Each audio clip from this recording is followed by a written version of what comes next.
नमस्कार. मी श्रेयस अक्कलकोटकर आपल्या सगळ्यांचं स्वागत करतोय साम संजीवनीमध्ये. आज आपल्या बरोबर आहेत छत्रपती संभाजीनगरमधील सुप्रसिद्ध कन्सल्टंट न्यूरोलॉजिस्ट, पक्षाघात व डोकेदुखी तज्ज्ञ डॉक्टर राहुल वहाटोळेजी.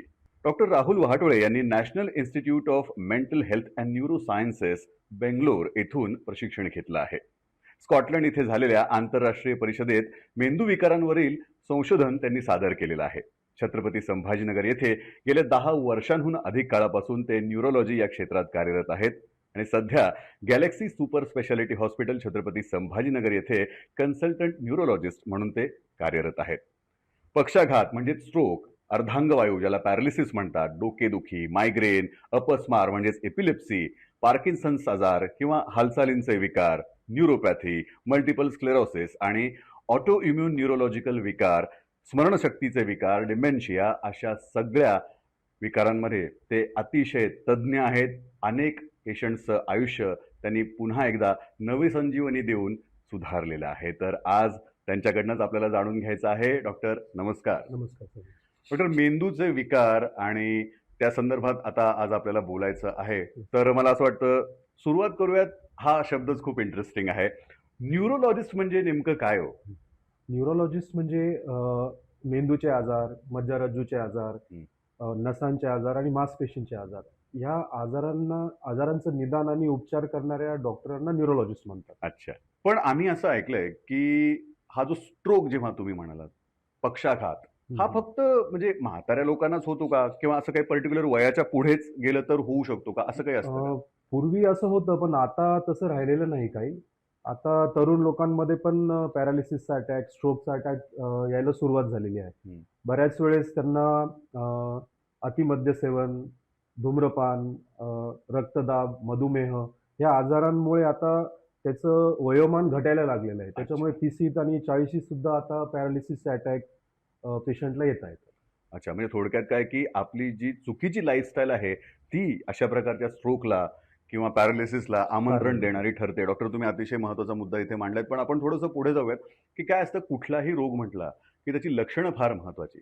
पण मग आता जर का मी तुम्हाला विचारलं की स्ट्रोकची सुरुवातीची लक्षणं कोणती, तर तुम्ही काय सांगाल? आता स्ट्रोकला आपण पॅरालिसिसचा अटॅक म्हणतो. कुठल्याही गोष्टीला आपण जेव्हा अटॅक म्हणतो, अटॅक म्हणजे जी गोष्ट अचानक होते. हां. मग अचानक मेंदूमध्ये जे बदल होतात, त्यावेळेस काही लक्षणं एकदम अचानक येतात लोकांना. त्याच्यामुळे त्याला अटॅक म्हणतात. अटॅकमध्ये आपण सहसा एक फास्ट नावाची टर्मिनॉलॉजी लक्षात ठेवतो. एफ म्हणजे फेस, ए म्हणजे आर्म, एस म्हणजे स्पीच आणि टी म्हणजे टाईम. अच्छा. एफ फेस म्हणजे ज्याच्यामध्ये चेहऱ्याचा वाकडेपणा होतो.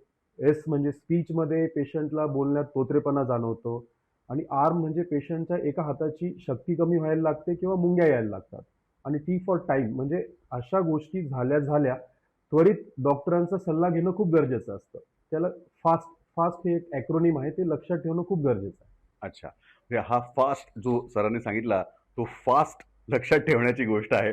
डॉक्टर, काय आहे की आपल्याकडे दोन्ही पद्धतीचे लोक आहेत. जेव्हा एखाद्या पेशंटला किंवा एखाद्या व्यक्तीला अचानकपणे, जसं तुम्ही सांगितलं, हा अटॅक आहे, हा अचानक येऊ शकतो.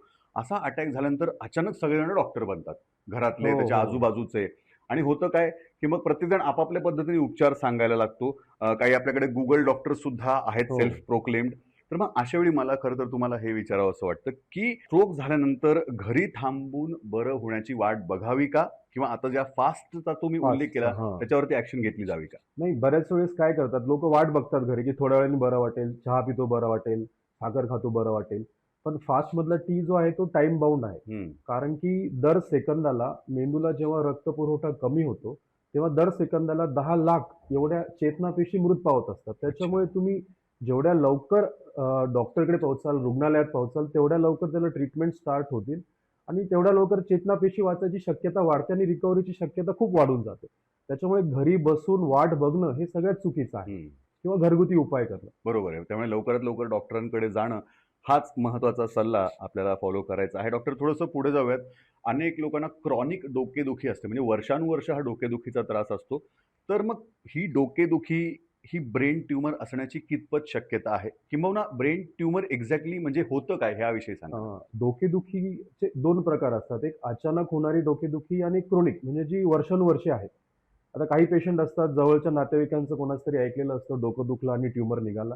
तर तेवढंच एक लक्षात राहतं. जेव्हा की 100 लोकांचं डोकं दुखलं तर 90 लोकांना मायग्रेन किंवा त्यासारखे आजार असतात. हं. काही लोकांना सायनोसायटिस असतं, काही लोकांना थंडी, ताप, खोकला झाला तरी डोकं दुखतं. क्वचित प्रसंगी हार्डली 5 to 10% लोकांनाच गंभीर डोकेदुखीचा आजार असतो. ज्याच्यामध्ये मेंदूला रक्तपुरवठा कमी होणे, मेंदूत गाठ असणे अशी लक्षणं असतात. अच्छा. असे खूप कमी पेशंट असतात. हं, हं, हं. म्हणजे थोडक्यात काय, की लगेचच घाबरून जायचं कारण नाही. घाबरण्यासारखं पण डॉक्टरांचा सल्ला घेणं पण तेवढंच महत्त्वाचं. पण मग तुम्ही आता उल्लेख केला मायग्रेन आणि हा अतिशय कॉमन आता आहे, की प्रत्येकजण म्हणजे every third person might say, की यार मला मायग्रेनचा त्रास आहे. तर हं. मायग्रेन म्हणजे नेमकं काय आणि how different it is from sinusitis ज्यांना सायनसचा त्रास असतो? एकदम सोप्या भाषेत सांगायचं तर जसं सांधेवात असतो तसं डोक्याच्या वाताला आपण मायग्रेन म्हणतो. हं, मायग्रेन ॲज सच डायरेक्ट आजार नाही. आता जसे लोकं काळे, गोरे, उंचे-बुटके, जाड-बारीक असतात, तसं प्रत्येक माणसाचं पिंड प्रकृती स्वभाव असतो. काही लोकांचं प्रकृती नाजूक असते, काही लोकांची खूप स्ट्राँग असते.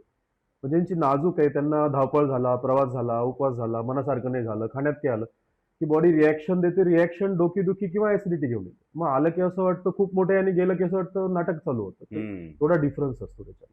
अच्छा, आणि सायनोसायटिस सहसा सर्दीसोबत झालेली डोकेदुखी असते. अच्छा. एक फार महत्त्वाचा प्रश्न मला इथे विचारायचा आहे, की अनेक लोकांचं असंही मत आहे, की एकदा मायग्रेन किंवा सायनोसायटिस असे विकार झाले, की आता ते लाईफ लाँग आहेत. ते कधीच बरे होऊ शकत नाही. तर मग पहिला मुद्दा, की हे खरंच बरे होऊ शकतात किंवा नाही? हं, आणि हं. कशा पद्धतीने त्याच्यावरती औषधोपचार केले गेले पाहिजेत आणि रोजच्या लाईफस्टाईलमध्ये काय त्या संदर्भात बदल केले पाहिजेत? मायग्रेन तर बरा होऊ शकतो किंवा खूप चांगल्या कंट्रोलमध्ये राहू शकतो. हं, मायग्रेन हा आपल्या लाईफस्टाईलशी रिलेटेड आजार आहे. वेळेवर जेवण, वेळेवर झोप, संतुलित आहार, रोजचा व्यायाम आणि ज्या गोष्टीमुळे मायग्रेनचा अटॅक ट्रिगर होतोय ते टाळायचा प्रयत्न करायचा. हं. म्हणजे डॉक्टरची आणि गोळ्यांची गरज पडत नाही. अदरवाईज मग गोळ्या चालू राहतात, तेवढा वेळ बरं वाटतं, बंद होतात, मग परत तेच होतं. त्याच्यामुळे अच्छा. लाईफस्टाईल रेग्युलर करणं खूप जास्त गरजेचं आहे. त्याच्याने हा फरक पडू शकतो. पण डॉक्टर तुम्ही आता उल्लेख केलात, की जेव्हा आपण न्यूरोलॉजिस्ट आपण आम्हाला माहिती आहात तुम्ही. तर तुमच्याकडे असे असंख्य पेशंट्स येत असतील, की तुम्ही वेगवेगळ्या केसेस आत्तापर्यंत हँडल केल्या असतील. पण असा हं, हं. एखादा प्रसंग, असा एखादा पर्टिक्युलर पेशंट तुम्हाला आठवतो का? की अत्यंत क्रिटिकल कंडिशनमध्ये आला होता हं, आणि हं. आपल्याकडे उपचार केल्यानंतर तो ठणठणीत बरा झाला. पण तो फार क्रिटिकल केसमध्ये आला होता आणि तिथून जर का त्याला पुन्हा नवसंजीवनी मिळते आहे, हं, तर हं, हं. ह्याच्याविषयी ते सांगा एक प्लीज? साधारण 35 ते 40 त्याचं वय होतं. आय-टी इंजिनिअर होता तो, सॉफ्टवेअर इंजिनिअर होता. त्याचं असंच पहिल्याच वेळेस त्याचं डोकं दुखायला लागलं. 6-7 दिवस झाले, हं, घरगुती उपचार केले. थोडं मेडिकलवरून ओव्हर द काउंटर मेडिसिन घेऊन बघितलं. पण डोकेदुखी त्याची आज, उद्या, परवा अशी दिवसेंदिवस वाढत गेली. हं. शेवटी आमच्याकडे येण्याच्या आधी त्याला डोकेदुखीसोबत मळमळ, उलटी आणि एका हातापायाची कमजोरी यायला लागली. अच्छा. आणि हॉस्पिटलमध्ये येऊपर्यंत तो बऱ्यापैकी बेशुद्ध अवस्थेत होता. मग अशा वेळेस त्याचा आपण इमर्जन्सी एम-आर-आय स्कॅन केला. एम-आर-आय स्कॅनमध्ये कळालं, की मेंदूची रक्तवाहिनी ब्लॉक होऊन मेंदूत रक्तस्राव झालाय. त्याला तात्काळ 12 तासाच्या आत आपल्याला मेंदूचं ऑपरेशन करावं लागलं. रिकव्हरी व्हायला साधारण एक 10-12 दिवस गेले. नंतर आयसीयूतून बाहेर आला. महिना 2 महिन्यानंतर तो इतका चांगला झाला, की बऱ्यापैकी त्याच्या ॲक्टिव्हिटी रिझ्यूम करायला लागला. आता हं. अशात फॉलोअपमध्येही येतो आणि त्याच्या रेग्युलर ॲक्टिव्हिटीज, रूटीन ॲक्टिव्हिटीज बऱ्यापैकी आता करू शकतो. क्या पण बात है! त्यांनी वेळेवरती डॉक्टरकडे आल्यानंतर उपचार झाल्यामुळे लाईफस्टाईल आता बऱ्यापैकी रेग्युलर झालेली आहे. खरं आहे. म्हणजे अनेकदा आपण त्याविषयी बोलतो, की तो गोल्डन आवर किंवा गोल्डन मिनिट. तर ते सुरुवातीचे जे मिनिट असतात तिथे स्वतः शहानिशा न करता डॉक्टरांचा सल्ला घेतला तर तुम्ही अक्षरशः पुनरुज्जीवन तुमचं होऊ शकतं एवढं महत्त्वाचं आहे. डॉक्टर अजून एक महत्त्वाचा मुद्दा, की आजकाल डोकेदुखी कॉमन आहे. मग त्याला सहज लोक म्हणतात, "अरे नाही, मी काल जेवलो नाही, थोडीशी ॲसिडिटी झाली असेल, काहीतरी खाण्यात पित्त झालं असेल" आणि तेवढं सहज ते त्याला टाळतायत. पण ही डोकेदुखी थोडी प्रॉमिनंट होत चालली आहे, कन्सिस्टंट होत चालली आहे. तर मला हं, हं. आज आपल्याकडून मला एक महत्त्वाच्या प्रश्नाचं उत्तर हवं आहे, की मोबाईल किंवा स्क्रीन टाईमचा ह्याच्यामध्ये कितपत कॉन्ट्रिब्युशन असतं? स्क्रीन टाईममुळे डायरेक्टली डोकं नाही दुखत, हं, पण स्क्रीन टाईम आता जेवढा वाढायला लागलेला आहे आताच्या जनरेशनमध्ये, आपल्या जनरेशनमध्ये, स्क्रीन टाईममुळे डोळ्यांवरती ताण येतो. डोक्याच्या ज्या मसल्स आहेत त्या हं, ओव्हर ॲक्टिव्हेट व्हायला लागतात. समजा हं. आता एखादी गोष्ट मी हातात पकडूनच ठेवली आणि ठेवून दिली, तरी तो हात दुखणारच आहे. हो. तसं ते बघतच राहिलो तर मांसपेशी ॲक्टिव्हेट होत राहतात हं, आणि तुम्ही मोबाईल बंद जरी केला नंतर डोकं दुखत राहतं किंवा डिस्कम्फर्ट जाणवतो आणि हळू मोबाईलच्या वापराने पेशंटची स्मरणशक्ती कमी व्हायला लागते. चंचलपणा वाढतो. त्याला हं. आपण आता पॉपकॉर्न ब्रेन म्हणतो. पॉपकॉर्न ब्रेन म्हणजे पॉपकॉर्न जसे फटफट फुटत राहतात, तसं चंचलपणा वाढत जातो पेशंटच्या अच्छा. मेंदूचा आणि कुठल्याच ठिकाणी कॉन्सन्ट्रेशन करू शकत नाही, हं, एकाग्रता करू शकत नाही. त्याच्यामुळे स्क्रीन टाईमचे आता दुष्परिणाम खूप दिसायला लागलेले आहेत. हं. डोकेदुखी डायरेक्ट जरी होत नसली, तरी डोकेदुखीच्या पेशंटची डोकेदुखी 5 ची 50 नक्कीच मोबाईलमुळे आता होतीये. अच्छा. म्हणजे मोबाईल फक्त तुमच्या विचारांवरती परिणाम करत नाही, तर तुमच्या मेंदूवरती सुद्धा परिणाम करण्याची शारीरिक त्याच्यात परिणाम सुद्धा ताकद होतो. आहे. म्हणजे थोडक्यात काय की स्क्रीन टाईम आपल्याला थोडंसं कमी करायचं, पण चांगल्या गोष्टींसाठी तुम्ही आवर्जून त्याचा वापर करूच शकता. डॉक्टर थोडंसं पुढे जाऊयात. काय आपण मेडिकल सायन्समध्ये खूप पुढे गेलेलो आहोत. अनेक मोठमोठ्या आधुनिक उपचार पद्धती जरी अवेलेबल असल्या, तरी थोडं आपल्याकडे समाजामध्ये प्रबोधनाची गरज आहे. तर मला असं वाटतं आपल्याकडनं आम्हाला एक महत्त्वाच्या विषयावरती माहिती हवी आहे, की मेंदूचे विकार वेगवेगळे जे तुम्ही आता सांगत हो, आलेले आहात, हो. ह्यातले पिढीजात किंवा ते वंशपरंपराने ते येणारे काही असतात का? हो. किंवा असे काही विकार आहेत का, की जे आता आई-वडिलांमध्ये आहेत आणि मग ते ह्याला येणारच आहेत मुलांकडे. तर हो, असं हो, काही हो. असतं का? काही ठराविक मेंदूचे, मणक्याचे, नसांचेही आजार आहेत. जे आई-वडिलांपैकी कुणाला असेल, तर मुलांना व्हायची चान्सेस अराउंड 50% असतात. मग अशा केसेसमध्ये समजा आपण आई-वडिलांचं किंवा ज्यांचा एका पॅरेंटला आहे, आपण त्यांचं निदान केलेलं असेल, तर पुढच्या जनरेशनला होण्याच्या आधी म्हणजे मदर प्रेग्नंट असताना आपल्याला ते बाळाला आहे की नाही हे कळू शकतं. मग आपल्याला तो गर्भ कंटिन्यू करायचा की नाही हेही ठरवता येतं आता. म्हणजे हं. सायन्स आता तेवढं पुढे गेलंय त्याच्यामुळे त्याची मदत घेता येते आपल्याला. अच्छा. ठराविक आजार आहेत जे अनुवांशिक आहेत, पण त्याची आता ट्रीटमेंट आल्यामुळे सोपं झालंय सगळं. अच्छा. अनुवांशिकता जरी असली तरी ट्रीटमेंट अवेलेबल आहे. ट्रीटमेंट अवेलेबल मग आहे. आता ट्रीटमेंटचा विषय निघालाच आहे डॉक्टर, तर मला असं वाटतं, की आपल्या छत्रपती संभाजीनगरमधील गॅलेक्सी सुपर स्पेशालिटी हॉस्पिटल जे आपल्या गारखेड्यामध्ये आहे, अत्यंत सर्व सुविधांनी सुसज्ज असं हे हॉस्पिटल आहे आणि डॉक्टर वाटोळेंसारखे तिथे अ, जे महत्त्वाचे डॉक्टर अवेलेबल आहेत. तर मला असं वाटतं आपल्या हॉस्पिटलची काय खासियत आहे किंवा काय हो, हो, USP हो. आहे?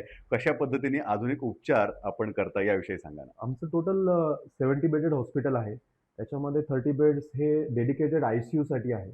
आय-सी-यूची टीम आहे डेडिकेटेड. आय-सी-यूमध्ये आमच्या इथे डायलिसिस मशीन, अद्ययावत व्हेंटिलेटर, मॉनिटर्स आहेत. आमच्या येथे टीममध्ये 24 अवर्स कार्यरत न्यूरोलॉजिस्ट आहे, न्यूरोसर्जन आहे आणि मेंदूच्या ज्या किचकट शस्त्रक्रिया असतात, त्याच्यासाठीचेही डॉक्टर 24 तास आपल्याकडे अवेलेबल आहेत. आणि बाकी आपल्या इथे किडनी ट्रान्सप्लांटचे ऑपरेशन होतात, रेग्युलरली होतात. म्हणजे मी अभिमानाने सांगेल, की आमच्या इथे म्हणजे मराठवाड्यामध्ये पहिल्यांदा फुफ्फुसाचं जे रिट्रायव्हल असतं, ऑर्गन रिट्रायव्हल, ते वाह! फुफ्फुसाचं सगळ्यात पहिलं रिट्रायव्हल आपल्या इथे गॅलेक्सी हॉस्पिटलला झालेलं आहे. क्या बात! जे फुफ्फुसाचं ट्रान्सप्लांट गुजरातमध्ये करण्यात आलं. अच्छा. म्हणजे थोडक्यात काय, की संभाजीनगरच नाही, तर मराठवाडा, संपूर्ण महाराष्ट्रातील अनेक रुग्णांचा विश्वास गॅलेक्सी सुपर स्पेशालिटी हॉस्पिटलवरती आहे आणि तो वृद्धिंगत करण्याचं काम दिवसेंदिवस डॉक्टर वाटोळेंसारखे डॉक्टर करत आहेत नीटाने. डॉक्टर विषय निघाला होता आणि मला पुन्हा एकदा मूळ आपण ह्याच्याकडे येऊयात, की जेव्हा आपण मेंदूविकार म्हणतो, पक्षाघात म्हणतो, अपस्मार म्हणतो किंवा पॅरालिसिसचा अटॅक येणं, हे शेवटी थोडक्यात काय मेंदूशी निगडीत हे विकार आहेत. पण माणसाच्या आयुष्यामध्ये सगळ्यात महत्त्वाची असते ती म्हणजे झोप.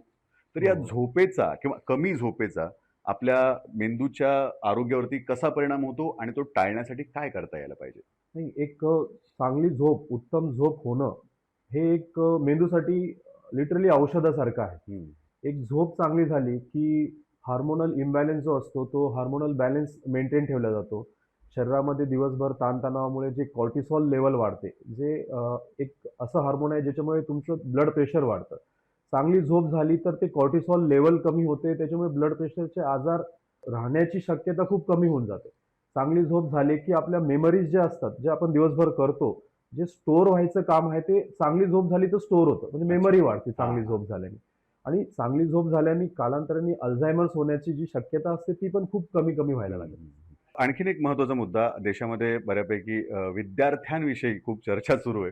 पण मी खरोखर जेव्हा जे विद्यार्थी दशेत आहेत त्यांच्याविषयी मला विचारायचं आहे, की विद्यार्थ्यांना तुम्ही काय सल्ला द्याल? कारण तुम्ही आता म्हणालात, की हो, आपण जे हो. वाचलंय, आपण जे अनुभवलंय ते स्टोअर करण्यासाठी झोप महत्त्वाची आहे. हो, हो. पण मग विद्यार्थ्यांनी काय नेमकी लाईफस्टाईल किंवा कशा पद्धतीने अभ्यास करावा? दिवसाच्या कुठल्या वेळेत अभ्यास करावा? जेणेकरून त्यांनी केलेला अभ्यास त्यांच्या लक्षात राहील आणि त्यांचं आरोग्यही खराब होणार नाही.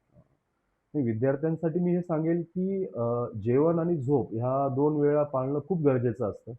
अभ्यासाचा असा कुठलाही ठराविक वेळ नाही, पण आता सकाळी उठल्यावरती अभ्यास चांगला होतो किंवा लक्षात राहतं कारण की सकाळी उठल्या-उठल्या मेंदू आपला फ्रेश असतो. त्यात नवीन काही स्टोअर नसतं झालेलं. हं. दिवसभराच्या ॲक्टिव्हिटी अदरवाईज स्टोअर होतात आणि मग संध्याकाळी अभ्यास केला की तेवढं लक्षात राहत नाही. मग सकाळी उठल्यावर त्याची स्टोरेज कॅपॅसिटी चांगली असते, त्याच्यामुळे रजिस्ट्रेशन होतं, रजिस्ट्रेशन झालं की रिकॉल होतं. त्याच्यामुळे सकाळी उठल्यावरती अभ्यास केला की थोडंसं मेमरी स्ट्राँग राहते, एवढं आहे.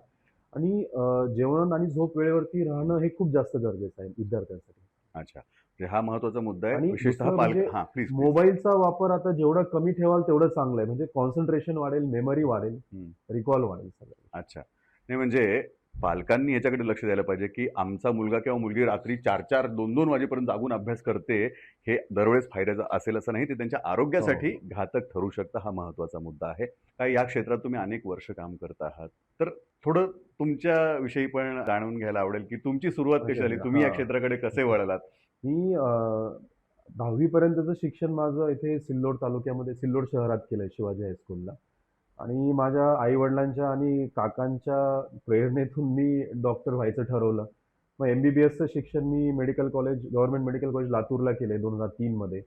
मग 2009 मध्ये मी इथे घाटीमध्ये जी-एम-सी औरंगाबादमध्ये एम-डी मेडिसिन केलंय. आणि 2013 ते 2017 मी डी-एम न्यूरोलॉजीचं स्पेशल 3 वर्षाचं प्रशिक्षण बंगलोरला निमॅन्स येथे केलंय.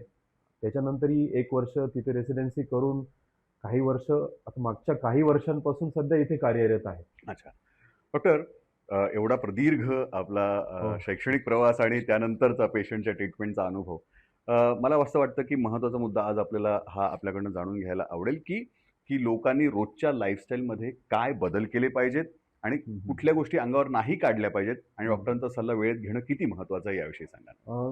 डोकेदुखीबद्दल मी बोलेन. जसं आधी म्हटलं, 100 मधल्या 90 वेळेस डोकेदुखी ही साधी असते, मायग्रेनची असते.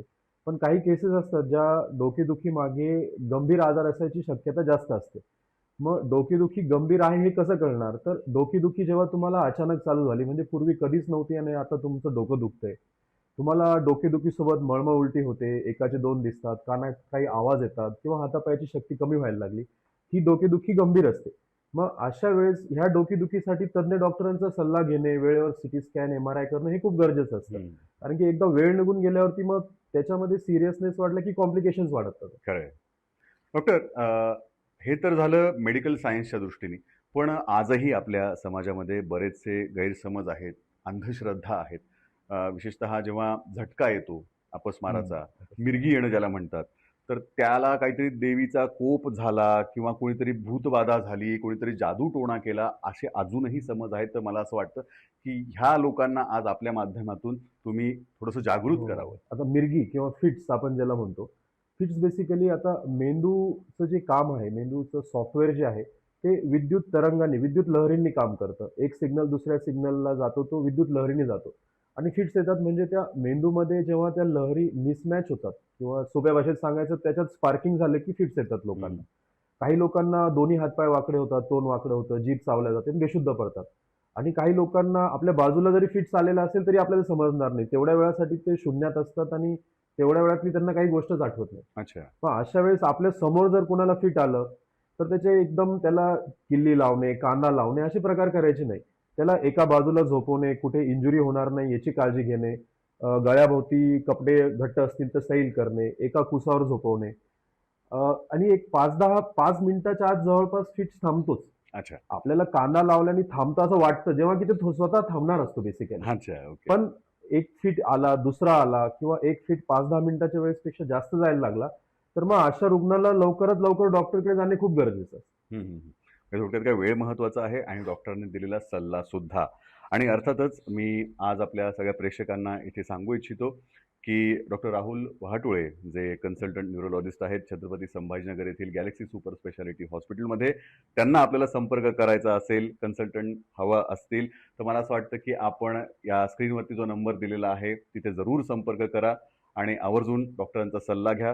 डॉक्टर, आज आपल्याकडून मला एक आपल्या समाजासाठी एक सल्ला म्हणूयात, की जेणेकरून सगळ्यांचं मानसिक आरोग्य आणि खास करून मेंदूचं आरोग्य हां, हां, निरोगी हां. राहील.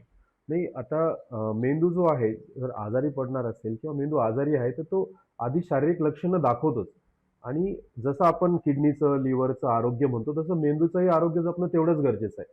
आणि मेंदूचं आरोग्य जपण्यासाठी वेळेवरती व्यायाम करणे, दिवसातून 30 ते 35 मिनिटं चालणे, संतुलित आहार, ध्यान, योगा, प्राणायाम ह्या गोष्टी रोजच्या दैनंदिन जीवनात आणणं खूप गरजेचं आहे.